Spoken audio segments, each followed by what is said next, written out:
Olá, bem-vindos a esta aula inaugural e aberta deste curso, que continuará o 6 de maio. O título e o conteúdo programático divulgado é suficientemente explicativo do que nós propomos fazer, mas a aula de hoje pretende introduzir o contexto geral e atual em que se situa o curso e que é o debate sobre os fundamentos da psicanálise de Lacan e a escolha das metodologias de leitura. Por isso, esta aula está pensada como uma resposta ao Falando Nisso 315 do Christian Dunker, onde, a partir de tomar uma crítica minha, ele estrutura sua posição sobre a ontologia negativa em relação aos fundamentos da psicanálise. Então, hoje é a continuidade desse debate sobre os fundamentos e a ontologia em psicanálise. Bom, comecemos. O Christian responde a uma crítica minha dizendo que, por fazer a pergunta da ontologia, não se assume necessariamente uma posição aristotélica. Que toda pergunta pelos métodos de leitura de um autor, nesse caso o Lacan, e pelos fundamentos de uma prática, a psicanálise, implica abordar a questão ontológica. E que, se você quer estabelecer a relação da psicanálise com a ciência, vai ter que enfrentar essas questões. Ou seja, sim, segundo ele, que âmbito de realidade e do real você está pensando? Até aqui, de forma geral, eu posso concordar com ele, mas é justo aí quando ele diz que assume o projeto da ontologia negativa como método de leitura e passa a redefinir o problema dos fundamentos nos termos apresentados por Lacan no Seminário 11. Aí, podemos dizer, começam nossas diferenças. Então, ele comenta que Lacan se pergunta aí no Seminário 11 pelo estatuto ontológico do inconsciente e que responde que é ético. Nesse momento, pede rigorosidade na leitura, solicitando que se leia a continuação, onde Lacan diz que esse inconsciente é ético, sim? Que Lacan o tentou aprender numa estrutura temporal. Isto para Christian significa, o diz assim, com todas as letras, que o desejo não está flutuando no ar, senão que o desejo está no tempo. Bom, a metáfora do ar é bastante interessante, porque pode supor ou pode deixar que se perceba uma certa materialidade, um certo pensamento sobre o que é a materialidade. Eu estaria, digamos, bastante próximo, né, de dizer que pode o desejo estar no ar. Desde tanto não é imaterial. Inclusive aí a questão é muito interessante, depois podemos aprofundar isso, porque o caráter de indestrutibilidade que Freud dá ao desejo e que Lacan remarca, justamente é por estar fora do tempo. Aqui a questão é que entendemos por tempo. Me parece que não é o tempo da filosofia, sim? O tempo do ser, sim? O devir. Se trata de um tempo lógico e aí teríamos que pensar efetivamente de que lógica. Mas deixemos isso para frente. O interessante, o importante é que ele manifesta, o Christian, que a pergunta não é se há uma ontologia em toda a psicanálise, que não é se há uma ontologia das pulsões, senão sobre o inconsciente. Que ontologia para o inconsciente? Bom, não está mal formulado o problema. O Christian é um leitor forte da obra de Lacan, mas entendo que, como se pede rigorosidade, podemos tentar ser ainda um pouco mais rigoroso na formulação do problema. Então, antes de marcar alguns contrapontos específicos com a leitura do Christian, vou dedicar um tempo aqui a avançar na rigorosidade do problema, assim como podemos formulá-lo da melhor maneira. Inclusive, isto permitirá que localizemos melhor os contrapontos e que possamos, em todo caso, dialogar a partir dessa reformulação. Bom, o primeiro a dizer, então, que a rigor, a pergunta de Lacan não é sobre a ontologia da psicanálise, concordamos, não é sobre a ontologia das pulsões, concordamos, mas também não é sobre a ontologia do inconsciente. Aí discordamos. A pergunta pela ontologia do inconsciente a introduz Miller, lá no seminário 11. A pergunta é de Miller.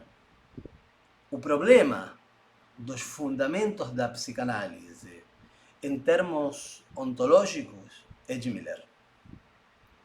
E eu entendo, isto é uma apreciação pessoal, que aí está o ponto de partida, o fundamento sobre o qual se organiza a psicanálise milleriana. A pergunta da qual parte Lacan não é sobre a ontologia. Lacan se está perguntando nesse seminário sobre as possibilidades de emergência do inconsciente. É dizer, de como se accede ao inconsciente. Se vocês querem, como ele vem, o inconsciente, como ele vem à existência, como fazemos existir nossa prática. E para abordar essa pergunta, é que passa pela tensão religião, misticismo e ciência, e também pela tensão entre ontologia e ética. A fórmula seria a seguinte: para tratar a emergência do inconsciente, Lacan escolhe, não elude, eu diria, a pergunta do Miller, e passa pela tensão entre fragilidade ôntica, não ontológica, ôntica, e a fortaleza ética. Então, fragilidade ôntica e fortaleza ética. Obviamente, ôntica, ontológica, nos permite estar sabendo que de pano de fundo está Heidegger, ou os termos de Heidegger. Então, o importante a ser considerado nesta reformulação do problema que estou propondo, no avanço na rigorosidade, é que está a fragilidade ôntica versus a fortaleza ética, como um procedimento, uma maneira que tem suas potencialidades e seus limites, inclusive seus riscos, e que há que notar, mas que é um procedimento que utiliza Lacan para responder à pergunta que está no fundo. A pergunta dele, que é como se accede à experiência frágil, inconsciente do inconsciente. Lacan aí está jogando com as palavras. imagino que vocês perceberão a importância e a vigência desta pergunta para a psicanálise, para o psicanalista. Eu entendo que é uma pergunta mais adequada, com maior relevância, que é a pergunta pela ontologia. Em todo caso, essa pode ser uma pergunta mais filosófica. Mas para o psicanalista, a pergunta é como se acede a essa experiência frágil do inconsciente. Isso é muito atual porque na praxis cotidiana dos analistas de hoje se manifesta uma dificuldade em reconhecer o inconsciente, aquela velha dúvida, velha e atual dúvida se se está fazendo uma análise ou psicoterapia. Efetivamente não é fácil reconhecer e poder abrir a experiência do inconsciente. E também tem sua importância para saber se esta experiência se pode, ou a esta experiência, né, se pode acceder pela via religiosa, mística, pela filosófica ou pela científica. Se faz estudando, se analisando, pesquisando, tudo junto. Isto obviamente implica uma posição que determina a relação com outros campos do saber. Então, isto é o que está em questão. Como acceder à experiência do inconsciente. E aí me parece que é muito diferente de colocar a pergunta pela ontologia. Sim? Eu diria que a pergunta pela ontologia está no campo filosófico, a pergunta de como acceder ao inconsciente está no discurso psicanalítico. E que, sendo esta a pergunta, efetivamente depois podemos trabalhar sobre essa tensão, fortaleza ética, fragilidade ôntica, mas aí é uma questão de figura e fundo. Uma coisa é abordar a pergunta com esses termos, ou por essa tensão, e outra coisa é que essa seja a pergunta. O problema. Bom, para poder justificar esta reformulação do problema, da pergunta, e inclusive do debate, lhes peço que lembrem do único que podemos saber do seminário interrompido, o seminário dos nomes do pai, que é o propósito de Lacan. Teve só uma aula, com a qual não poderíamos saber muito do que iria esse seminário. O que sabemos é o propósito que Lacan tinha. E ele o manifestou, sabemos porque o manifestou com todas as letras, e é que se tratava de indagar nesse seminário interrompido como o desejo de Freud conseguiu acessar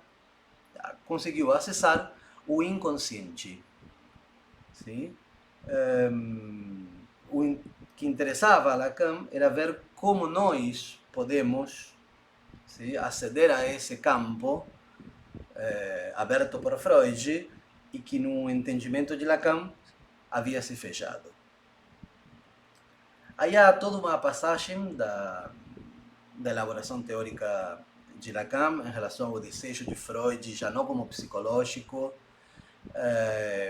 para o desejo do analista e toda uma relação com o desejo da ciência, com o desejo do científico, etc., que hoje aqui eu não vou abordar nesta primeira aula.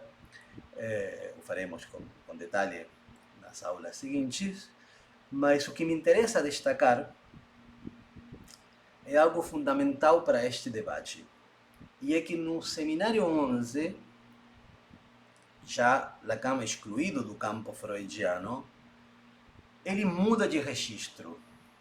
Não continua na tentativa, interrompida no seminário 10, no seminário do Nome dos Pais, de avançar pela via do desejo de Freud. Reconhece que isto é importantíssimo, que o desejo de Freud, em relação a quando se encontra com o desejo da histeria, permite essa abertura do campo, sim, do campo psicanalítico, da experiência do inconsciente, mas também reconhece que essa experiência é problemática, é parcial, é limitada, e que inclusive, ele o diz com todas as letras, colabora com a fragilidade ôntica do inconsciente. Então, sua aposta metodológica para o seminário 11 seria não interrogar já a experiência psicanalítica via o desejo freudiano, senão via a função significante. E é nesse contexto, com essa mudança metodológica, é que temos o debate da fragilidade ôntica e a fortaleza ética. Isto é muito importante de salientar porque, outra vez, o que está na base, no fundamento, é a função significante. E a tensão ontológica e a fragilidade ética vai se medir a partir dessa função. Bom, o que quer dizer esta tensão que estamos indicando sobre fragilidade ôntica e fortaleza ética? Quando Lacan se refere à fragilidade ôntica, que sempre é interessante dizer que não diz ontológica, se refere a esse caráter evasivo. Sim? O que Lacan está tentando trabalhar é a fenda, é o buraco, é o inconsciente como descontinuidade, e que se apresenta com uma certa dificuldade para poder aprendê-lo, para objetivá-lo, reconhecê-lo, tanto na teoria quanto na prática.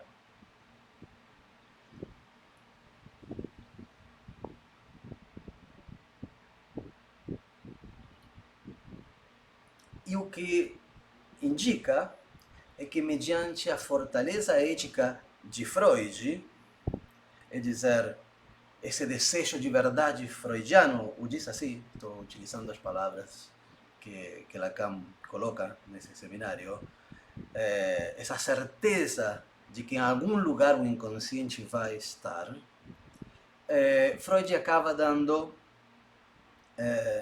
um caráter mais frágil ao inconsciente.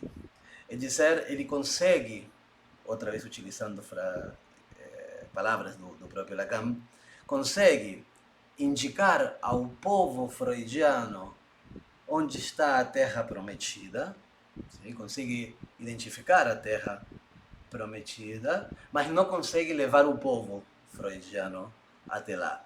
O que Lacan está dizendo é muito interessante. Ele abriu uma experiência e a gente não sabe muito bem como acessá-la. Então, que seja ético neste contexto quer dizer que Freud deu com seu encaminhamento, sim, com seu encaminhamento teórico e prático, um caráter ainda mais frágil ao inconsciente.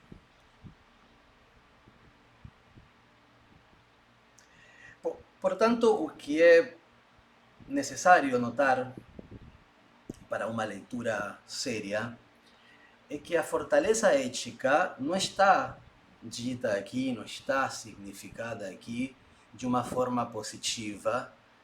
Lacan utiliza o termo impressionista. O que está é se criticando, inclusive, essa sede de verdade. Sim? Se está dizendo que, ok, assim se conseguiu abrir um campo, inaugurar a experiência do inconsciente, mas assim se velou a possibilidade de estabelecer o status do próprio inconsciente.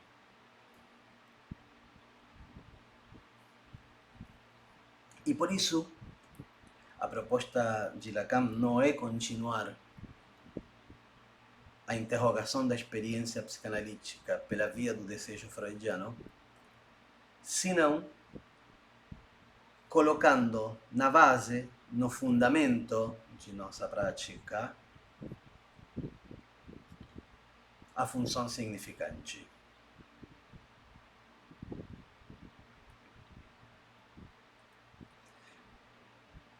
É com a função significante que Lacan pretende dar um estatuto menos frágil no plano ôntico, menos forte no plano ético, à emergência da função do inconsciente entendida como ânsia, abertura, fenda, corte, descontinuidade, buraco, violência.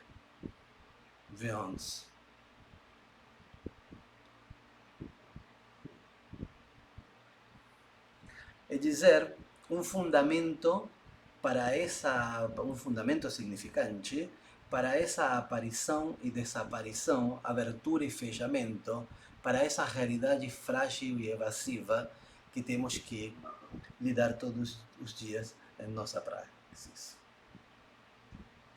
Bom, esses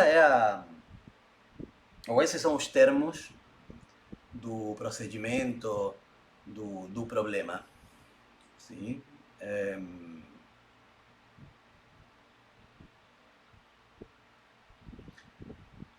Então, como disse, nesse contexto, que Lacan lhe dá lugar à interrogação de Miller. Mas diz assim, como lhe dá lugar Lacan a essa interrogação, que é a de Miller? Lhe dá lugar entendendo que essa interrogação sobre a função ontológica pode se localizar na fenda. É dizer, que Lacan reconhece, ele reconhece no próprio seminário a Miller, que nessa fenda se pode pensar uma função ontológica. E se entende por quê? Porque aí, pelo corte, algo advém à existência. E aí estamos sobre o problema muito mais caro para a psicanálise da determinação e indeterminação, da produção e a criação. Mas, embora reconheça isso, não deixa de dizer, e o diz também com todas as letras, que o inconsciente como corte, como violência, não se presta à ontologia porque é pré-ontológico. Então, reconhece que há, ou que se pode pensar uma função ontológica, entanto, por esse buraco advém uma existência, mas diz que esse corte, que essa dimensão do inconsciente, é pré-ontológica e, com todas as letras, estou citando, não se presta à ontologia. Então, a leitura que lhes proponho é que para o programa de Lacan, para a pergunta que Lacan inaugura, não para o programa de Miller, essa dimensão radical do inconsciente, frágil no plano ôntico, que é pré-ontológica, não pode ser captada mediante a fortaleza ética, é dizer, o convencimento de que o inconsciente existe, por exemplo, depois de uma análise, nem pela via ontológica.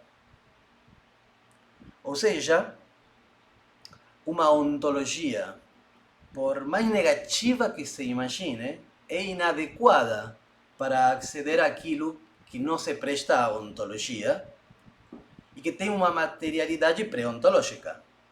Estamos falando do corte, do buraco, do vazio. E tampouco seria adequada, entendo, a metodologia de leitura, ou uma metodologia de leitura a partir da ontologia, não seria adequada para acceder às existências que surgem dessa descontinuidade e com as quais deveríamos trabalhar. Digo isto porque são estabelecidas estas existências que advêm, são estabelecidas por Lacan em sua fenomenologia como da ordem do não realizado. E aí também se é muito explícito, indicando que isto é a divisão.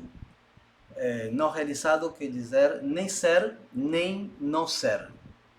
Ou seja, são existências intermediárias, e Lacan diz assim como os silfos, os gnomos, inclusive como a função dos limbos. Então, para esta ordem de realidade, para este registro que sim entendo é próprio da psicanálise, não seria adequado utilizar a ontologia negativa e tampouco uma dialética negativa. Entendo que não é a proposta de Lacan. Está aquela referência de Lacan sobre onto, com H, se referindo à vergonha da ontologia. É que a proposta de Lacan, depois a gente pode discutir se isto há que seguir-lo, ver os problemas que tem, se é melhor outra metodologia. Bom, aí podemos entrar no debate. Mas a negatividade que propõe Lacan,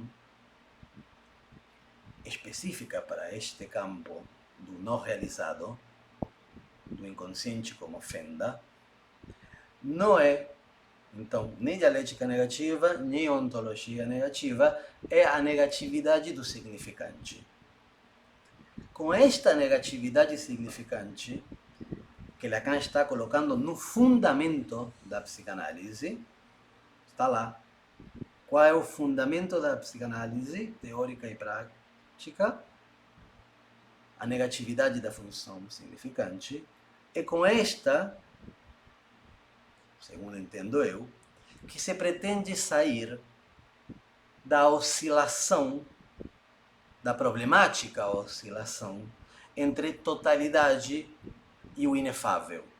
Essa sim, própria da divisão ser-ente da filosofia. Então, para pensar os fenômenos próprios do campo psicanalítico, caracterizados como não realizados, entendo que um caminhamento dado por Lacan é de pensar uma estrutura ausente. E a melhor maneira de pensar uma estrutura ausente, metodologicamente, Lacan encontra na negatividade da função significante, descartando a possibilidade de pensá-lo via a ontologia ou a filosofia. Por isso, propõe a antifilosofia. Bom, isto evidentemente está em debate, aqui é uma proposta, mas eu que durante o curso pretendo aprofundar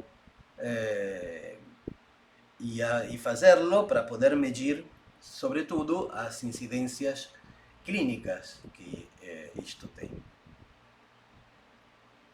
Bom, reformulado o problema, e antes de passar agora sim a comentar alguns contrapontos específicos com as formulações feitas por Christian, quero mostrar algo que é central, que é muito importante, não só para pensar nossa teoria e nossa prática, sino também para este debate, mas que é o que está no centro deste curso, né? que continuará nas próximas aulas. E eu vou enunciar, depois teremos tempo de trabalhá-lo em detalhe. Ao incorporar a estrutura ausente e trabalhá-la mediante a função significante como fundamento, é dizer, a negatividade do significante como fundamento do inconsciente, o que Lacan faz é subverter a ontologia presente na articulação conceitual que Freud dá aos 4 conceitos fundamentais: inconsciente, repetição, transferência e pulsão. Por isso, o seminário 11 não se chama os 4 conceitos fundamentais, se chama o fundamentos, ou fundamento.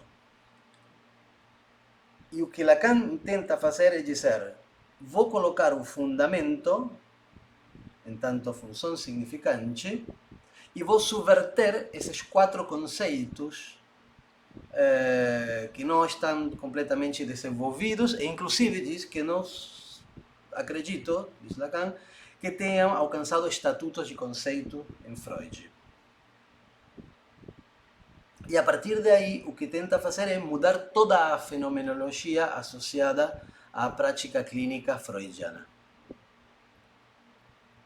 É dizer, então, que com a função significante como fundamento, e isto é interessante de poder entenderlo, apreciarlo, capturarlo nas leituras, o que ele vai fazer é retificar a teoria psicanalítica e a prática psicanalítica.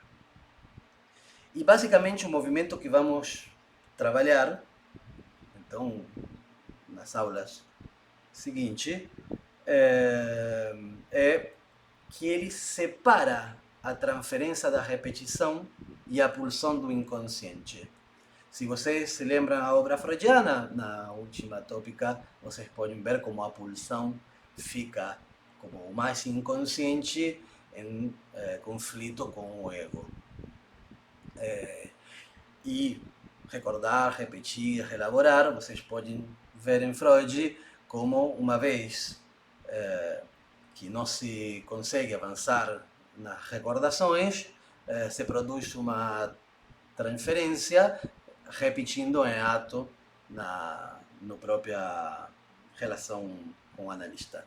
Então aí vocês têm a articulação entre transferência e repetição e pulsão inconsciente na clínica freudiana.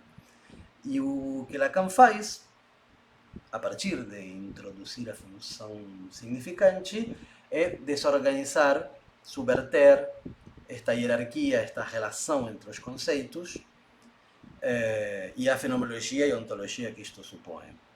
E então vai passar a trabalhar inconsciente e repetição, e transferência e pulsão.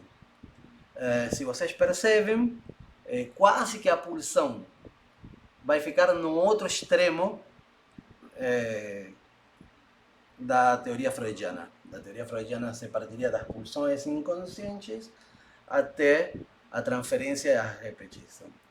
E aqui partimos da repetição inconsciente, transferência, e chegamos com posterioridade à pulsão. É dizer, que na clínica psicanalítica, poderíamos dizer assim, depois vamos discuti-lo, a pulsão só é pensável a partir da transferência. Quase que é secundária, se vocês quiserem. Bom, isto obviamente tem importantíssimos efeitos na direção do tratamento. Mas isso é o que eu quero discutir com vocês na continuidade do curso. Hoje, e para finalizar, vou abordar agora sim alguns contrapontos específicos com as afirmações de Christian. Sim. Bom, uma primeira série de afirmações que em torno deste problema e que convidam ao diálogo. Ele se refere assim, diz que o inconsciente, mesmo que seja fugaz, uma estrutura, isso não quer dizer que não exista nenhuma substância. Sim? Que o gozo tem essa função nominal, essa presença, ou seja, essa substância. E também continua a dizer que o gozo, é literal, é uma substância no sentido aristotélico da essência ou da ousia. Diz, eu não estou mentindo, não é da minha cabeça, isso está escrito lá em Lacan. Ousia, palavra, acrescenta, ousia, palavra em grego para essência. Bom, temas muito complicados, e há que reconhecer que na pena do próprio Lacan há muitas ambiguidades. Mas, bom, com isso é que a gente está aqui tentando lidar. Mas, de qualquer maneira, se diz nesse vídeo 315 do Falando Nisso, se diz com todas as letras que o gozo é a ousia do sujeito, ou seja, um particular tipo de substância ou essência no sentido aristotélico. Então, entre parênteses, parece indicar que minha crítica referida a um certo aristotelismo da sua posição não era tão inapropriada depois de tudo. Mas como contrapor-nos a estas afirmações? Que contraponto podemos señalar para o debate? No próprio Seminário 11, Lacan diz: o sujeito que fala não tem substância. Com ele, com o sujeito que fala, não designamos o substrato vivo de que precisa o fenômeno subjetivo, nem qualquer espécie de substância segunda ou primitiva, senão o sujeito cartesiano que aparece no momento em que a dúvida se reconhece como certeza. É uma frase linda, primeiro porque estabelece que o sujeito que fala, o sujeito do inconsciente, não precisa do substrato vivo e de ser da substância extensa do corpo. Isso, em todo caso, precisará o fenômeno subjetivo, com o qual aí já temos um contraponto forte. E depois, me parece super interessante, inclusive uma indicação clínica maravilhosa de como reconhecer o sujeito do inconsciente. Né? É o momento em que a dúvida se reconhece como certeza. Porque geralmente a gente diz, bom, o sujeito do inconsciente, o sujeito psicanalítico é o sujeito da ciência, é o sujeito estabelecido por Descartes. Bom, não é tão preciso assim. O encaminhamento que a gente lhe dá é no momento em que a dúvida se reconhece como certeza. Com o qual, o que também acrescenta esta citação no debate é que para pensar a substância em psicanálise não só é Aristóteles, sino também Descartes. Mas vamos logo no Seminário 14, de onde Christian tira a referência que diz que não saiu da sua cabeça. E efetivamente não saiu. Lacan trabalha com ousia. Mas vamos introduzir aí um contexto para poder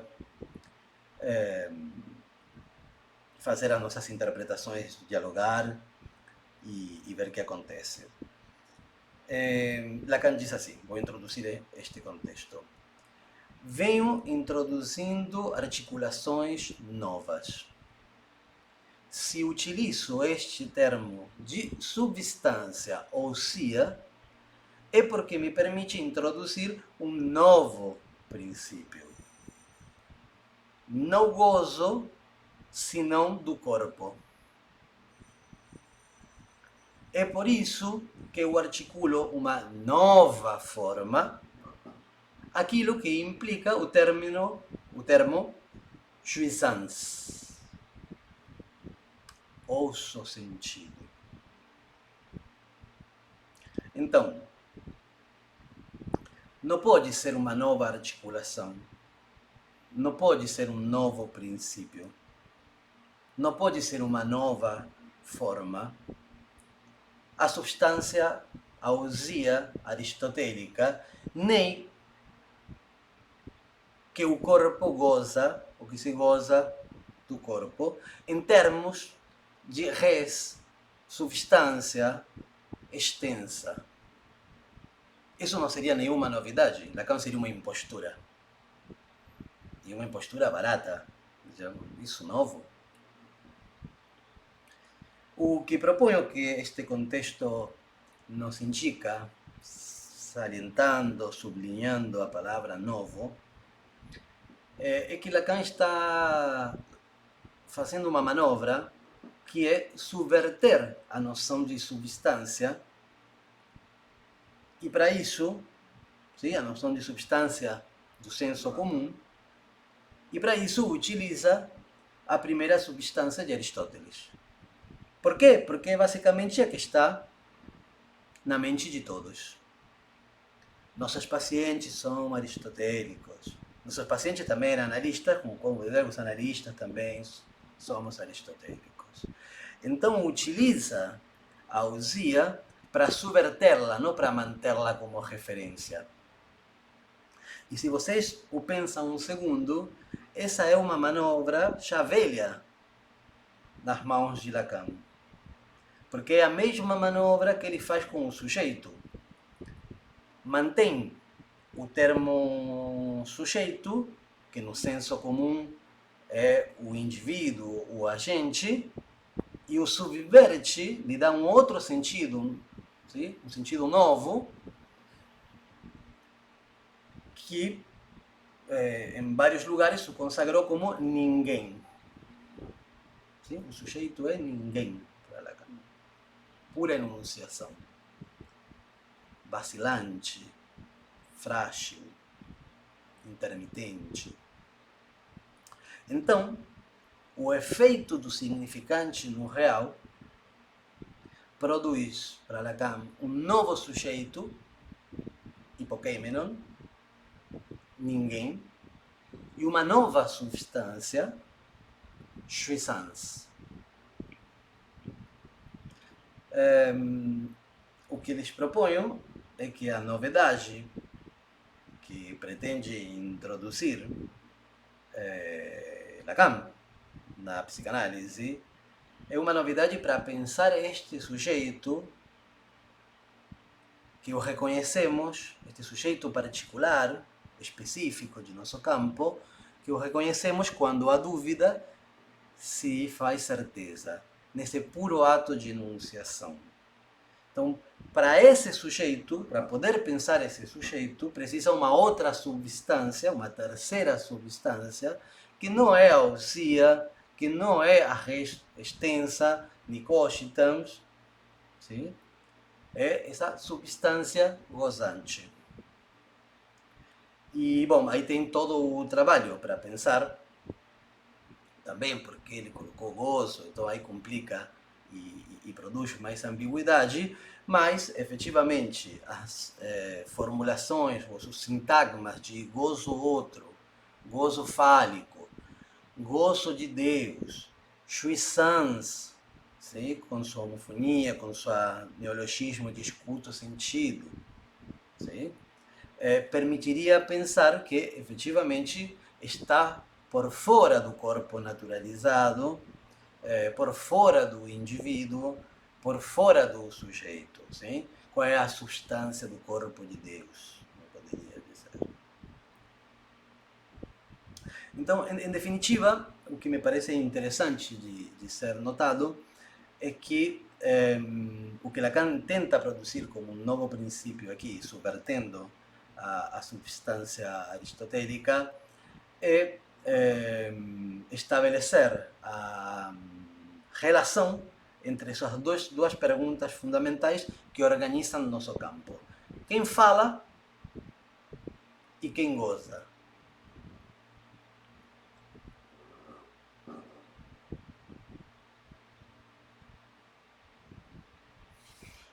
Há um contexto maior de leitura para poder debater estes contrapontos, que seria o contexto do próprio seminário. Até aqui trouxe uma mínima frase como contexto. Mas se consideramos o seminário como um todo, seminário 14, podemos advertir que ele coloca lá no título a lógica da fantasia.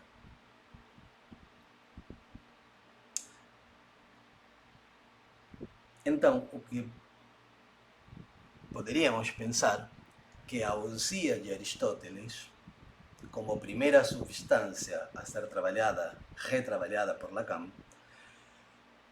é verdade, admite ser lida no registro ontológico, mas também no registro lógico. me dá a impressão que colocar lógica no título do seminário e ter trabalhado suficientemente o organon de Aristóteles pode ser boas pistas para a metodologia de leitura que escolhamos. Sim? Pode ser uma pista de uma passagem da lógica clássica para a lógica moderna, tão trabalhada com Lacan,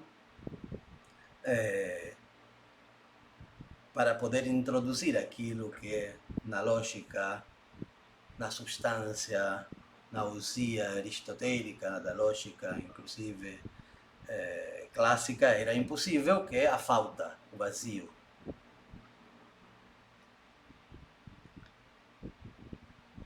Então, se for assim, uma outra escolha de metodologia de leitura seria entender a ousia dentro do contexto da lógica, da passagem da lógica clássica para a lógica moderna. Então já estaríamos trabalhando com as categorias, a interpretação, etc. E, em definitiva, se trataria de sujeitos e predicados, onde Lacan produz essa subversão do sujeito em relação aos predicados. Se poderia dizer algo assim, como que o predicado não está nem pertence ao sujeito, ou que o sujeito está em exclusão interna aos predicados. Se pensamos no seminário 16, logo depois do 14, depois do ato analítico, vem o seminário 16, onde se vai trabalhar fortemente lógica proposicional, com o qual pareceria ter todo um programa. Há uma outra referência para seguir as pistas deste debate, que é o diagnóstico que Lacan faz no seminário 12, sim? Problemas cruciais da psicanálise. Estamos com isso.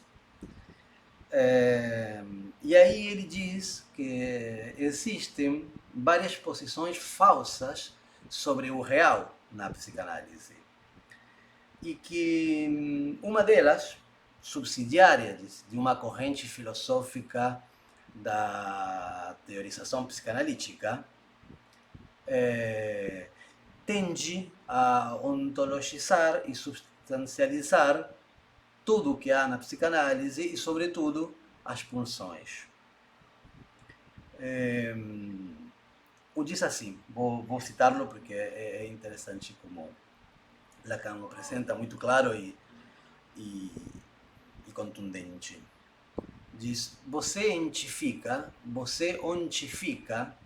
uma propriedade imanente do discurso em algo substancial. Nós a conhecemos há muito tempo, a essa velha ousia, essa alma sempre aí, bem viva, inatacada. Mas o analista desta corrente filosófica, para não nomeá-la exatamente pelo seu nome, exceto com alguma vergonha, volta à questão da vergonha, em relação à ontologia, é, apesar de tudo, a ela que se refere em seu pensamento.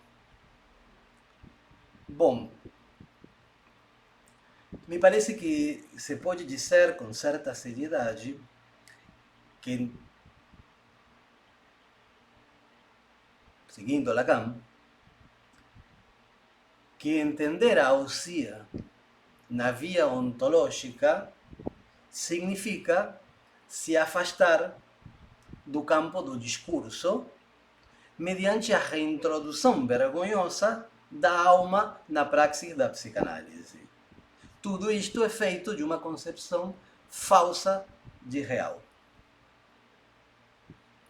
Bom, passemos então ao outro grupo de afirmações, o último, para poder ir encerrando.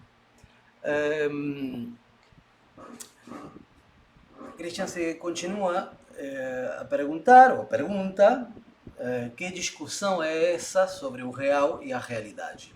Diz. Um é diferente do outro? E passa a afirmar que ter um real e uma realidade de uso exclusivo da psicanálise é fazer teologia ou metafísica do pior tipo.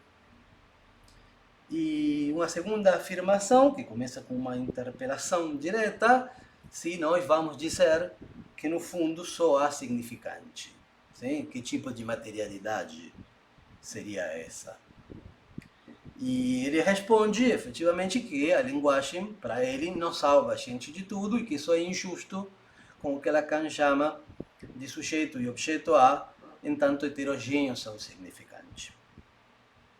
Bom, algumas considerações em relação a estas afirmações. Em 1953, os limites de nosso campo se estabelecem dentro da teoria e o programa de investigação de Lacan como função da fala e campo da linguagem. Qual a substância para esse campo da função da fala e o campo da linguagem? O gozo como terceira substância, que viria a subverter as duas substâncias de Descartes e a substância, a ousia aristotélica. E então não há somente linguagem. Não nos salva de tudo. Também há fala. É função e campo da fala e da linguagem. Agora, fora disso, como não nos salva de tudo, há outras coisas, há outros reais, há outra realidade que não tem a ver com nosso campo, com nossa praxis. E mais ainda, 1972, diz os fatos dos quais falo, ou lhes falo, são fatos de discurso. Essa é a materialidade. Com toda a heterogeneidade de objeto e sujeito que se produzem nesse discurso.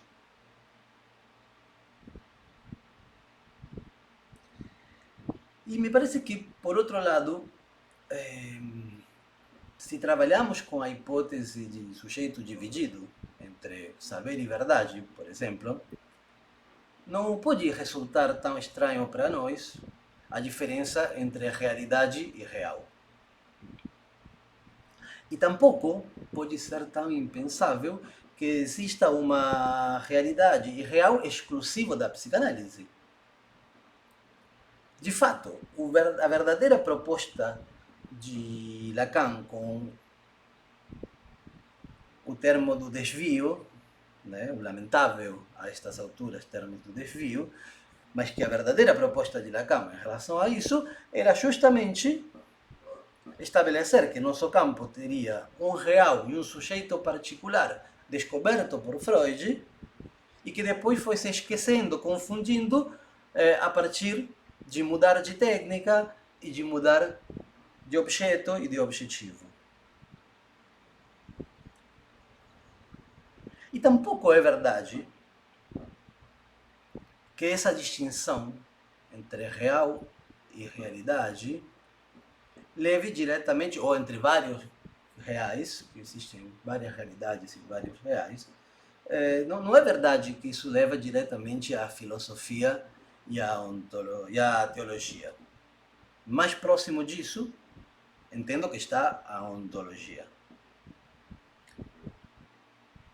Para tomar apenas um exemplo, Michio Kaku, a física do impossível, diz que cada teoria física tem seu impossível. Ou seja, que cada ordem simbólica tem seu impossível, seu real, e que não há um universo, senão há um multiverso.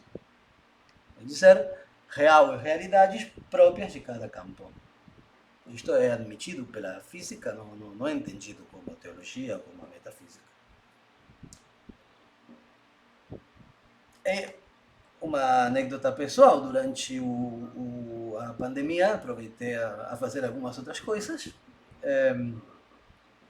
e fiz um curso de relatividade com o físico José Edelstein, não com Alfredo Edelstein, o psicanalista, com o físico José Edelstein, um pesquisador, professor destacadíssimo, radicado em Espanha há muito tempo, e que, explicando, sim, os efeitos e a teoria da relatividade, nos perguntava quanto mede, na realidade, a atmosfera da Terra.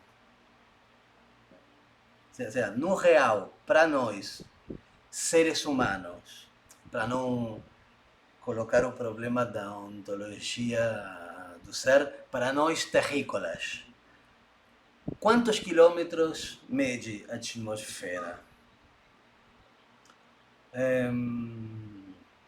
Se não me engano, era algo assim como entre 80 e 100 quilômetros. Não importa. Mas ele nos lembrava que para os muões, partículas atômicas que atravessam constantemente nossa atmosfera, essa atmosfera mede 300 metros. Ou seja, para nós, 80, 100 quilômetros. Para o muon, 300 metros. Contração, dilatação do espaço-tempo, com o qual não há nenhum problema em pensar uma realidade e um real próprio a cada campo. Isso não é metafísica.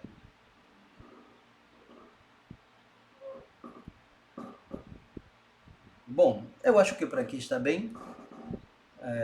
Trata-se de um debate importantíssimo, amplo, difícil de esgotar, muito mais em uma reunião. Agradeço ao Christian por fazer-me partícipe desse debate, desse diálogo, e entendo que está aberto e que, bom, procuraremos as melhores formas para tentar avançar por este caminho, sim, neste diálogo. No curso, sim, que continuará neste curso, que continuará no 6 de maio, vou tentar fazer esse avance na melhor e demonstração, sim, da formulação deste problema. Vou tentar formular-lo melhor, demonstrá-lo melhor, com citações,